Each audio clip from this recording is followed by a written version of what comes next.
why there was resistance to imperialism in Africa. Although European powers were ultimately successful in colonizing most of the continent, many African societies strongly resisted foreign rule over a variety of reasons. First, the most important reason for resistance was the desire to maintain independence. African leaders and communities wanted to maintain control over their own land and political systems. European imperialism threatened to replace traditional leadership with foreign rulers, which many African cultures resisted. Land was also extremely important to these African societies, not just economically but also culturally and spiritually. European colonization often involved taking land from settlers, plantations, or resource extraction. This caused anger and resistance among local populations who depended on the land for survival. Many Africans resisted because they wanted to protect their culture, traditions, and religions. European rule often brought missionaries who wanted to spread Christianity and change local beliefs.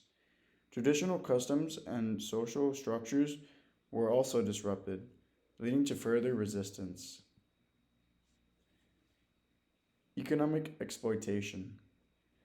Imperialism changed local economies in ways that often harmed Africans.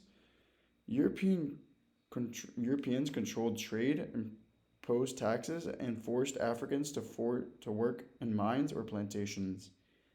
This economic exploitation led to the resentment and resistance as people were forced into labor and lost control of their own resources.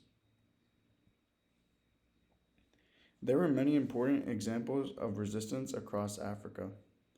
The Zulu resisted British expansion in Southern Africa, while the Ashtani in West Africa fought several wars against British control.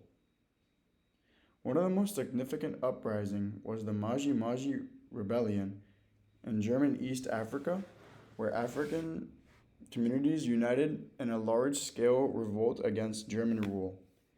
Although these movements showed strong opposition, most were eventually defeated. Despite strong resistance, most African efforts failed.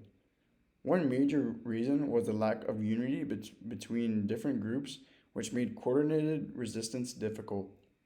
Additionally, European forces had far superior weapons and military organization. Machine guns and modern tactics allowed them to defeat even large African armies. In some cases, Europeans also used alliances with certain African groups to weaken others. In conclusion, African resistance to imperialism was driven by the desire to protect independence, land, culture, and economic freedom. However, certain efforts, most resistance movements, were successful due to European technological and organizational advances. Thank you.